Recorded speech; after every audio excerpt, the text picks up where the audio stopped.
Docteur Boussageon, bonjour. Bonjour. J'ai le plaisir de vous accueillir sur ce studio parce que, mais d'ailleurs vous avez vous présenter vous-même, vous me dire ce que vous faites et pourquoi vous êtes là. D'accord. Alors, je m'appelle Rémi Boussageon, je suis médecin généraliste dans la campagne, dans les Deux-Sèvres, en milieu rural, depuis 10 ans. Je suis également membre du conseil scientifique du Collège national des généralistes enseignants. Oui. Et c'est à ce titre que j'interviens dans le congrès. Et vous avez, je crois, assisté hier à une session où il était question des nouvelles recommandations sur la prise en charge des dyslipidémies qui viennent de sortir ou qui sont sur le point de sortir. Alors non, il n'y avait pas de recommandation, il n'y avait pas de session hier. Ah, pardon, j'ai rien dit. Stop, on coupera ça. Hein. J'ai cru comprendre Ah que non, la session elles vont était- sortir, il n'y a pas de session. Là, j'y vais à 14h30 là. La session qu'il y avait. il y La a- session, elle arrive maintenant là, Ah, dans d'accord. 1 heure. Alors, donc c'est quand Il y a même les- là-dessus. Oui, mais il n'y a pas eu D'accord. de session. D'accord. J'ai cru qu'hier, parce non. qu'on en parlait, d'accord, ok. Donc il faut reprendre là. Non, c'est pas grave ça. Bon, à l'occasion de ce congrès où simultanément vont paraître des recommandations de l'HAS sur la prise en charge des patients dyslipidémiques. Vous allez assister à une session cet après-midi. Vous avez quand même quelques idées sur leur contenu. Je crois qu'il y a des raisons pour que le conseil scientifique du CNGE s'y intéresse, voire s'en inquiète. Alors oui, tout d'abord, Tort ou à raison, hein, oui. je ne présume pas. on se félicite de la production de ces recommandations 12 ans après 2004. Hein. 2004, après l'essentiel. Donc c'est très bien qu'il y ait le HAS ait pris à bras le corps ce problème de dyslipidémie qui est très fréquent en médecine générale.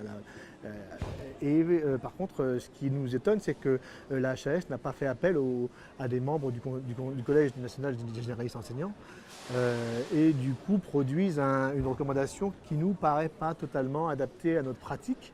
Et Est-ce que c'est un point de vue, je vous interromps, est-ce que c'est un point de vue du CNGE? Oui. Est-ce qu'il y avait quand même, il y a quand même des généralistes dans oui, le comité bien qui sûr. a Il rédigé y a, ces il y a quelques rédactions. généralistes dans le comité qui ne sont pas du CNGE. Oui.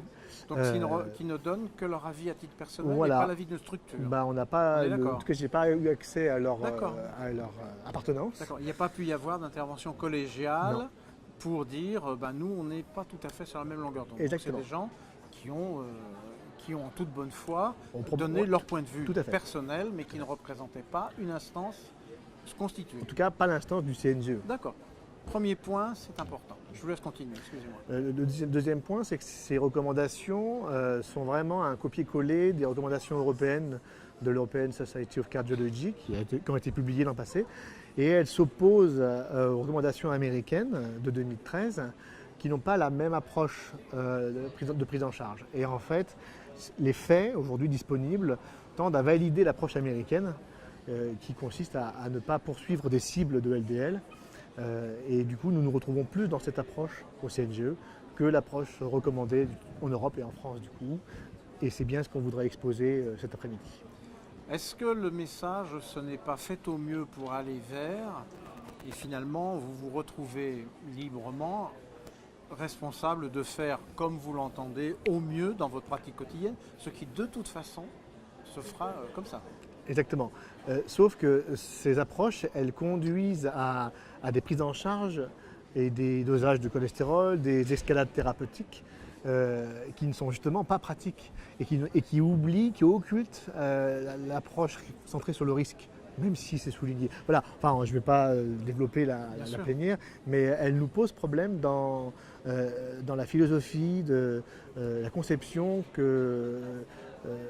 du soin, parce que nous voyons des personnes, on décide avec eux de prendre un traitement. Or, ces recommandations ne nous aident pas sur ce point. Elles ne parlent jamais de décision médicale partagée, par exemple.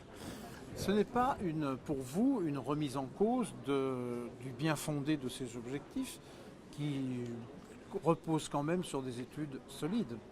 Et on sait très bien aujourd'hui, je pense que je peux le dire, on sait très bien que le seuil de 0,7 n'a pas été choisi au hasard. Il a été proposé avant qu'on en ait la preuve formelle et il a été validé par ces recommandations. Donc on sait très bien qu'il y a diminution de la morbimortalité, en particulier chez les patients à très haut risque, et en particulier en prévention secondaire. Exactement. Et là, vous mettez le doigt sur le vrai problème. C'est bien ce que je voulais faire. En prévention secondaire, la prévention, nous sommes les spécialistes, nous, de la prévention primaire. Voilà. Des patients qui n'ont pas de symptômes, n'ont pas fait d'infarctus. Et vous avez raison, il y a un glissement qui est opéré dans cette conception. Issu de la prévention secondaire, on voudrait extrapoler tous les résultats et toute la pensée à la prévention primaire. Or, le risque change entre la prévention secondaire et la prévention primaire. Et les approches peuvent être différentes. Alors, C'est là que peut-être il y a, c'est peut-être pas assez clair dans les recommandations. alors, je sais peut-être que c'est pas assez clair parce qu'effectivement, il y a un autre élément plutôt que les tableaux dans lesquels on a des valeurs seuil à atteindre ou à dépasser en dessous.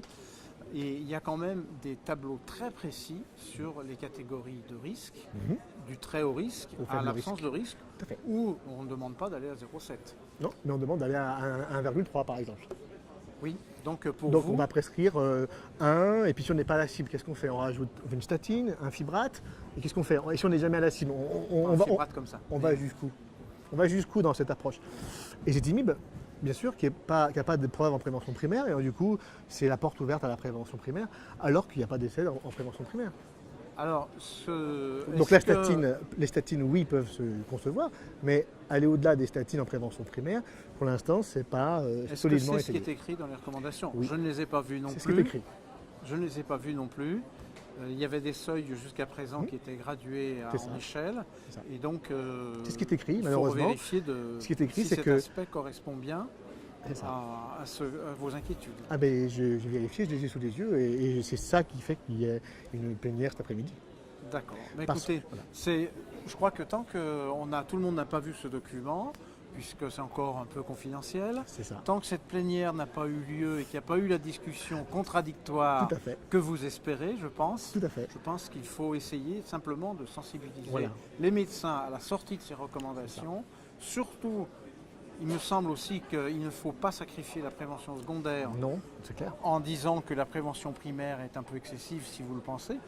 C'est très important, je crois que c'est un message important. Bien sûr. Et donc, ça nous amène à nous revoir à une prochaine fois. C'est ça. Et le but que je voudrais vraiment, c'est vraiment de soulever des questions et d'une réflexion. Ce Oui. n'est pas d'apporter stricto sensu des recommandations qui justement ont été publiées. Voilà. On ne va pas se substituer à la HAS. Donc, c'est dire l'HAS sur des données quand même raisonnables, Propose des propose choses. quelque chose, et on nous, on en généralistes, discute. on a envie d'en discuter pour voir comment on peut le faire ou les inquiétudes C'est qu'on ça. aurait de crainte de ne pas pouvoir le faire. C'est ça. Vous avez parfaitement Donc raison. ça veut dire que l'année prochaine, on se donne rendez-vous ici et on rediscute avec un an de recul pile, Avec plaisir. avec plaisir aussi. Partagez.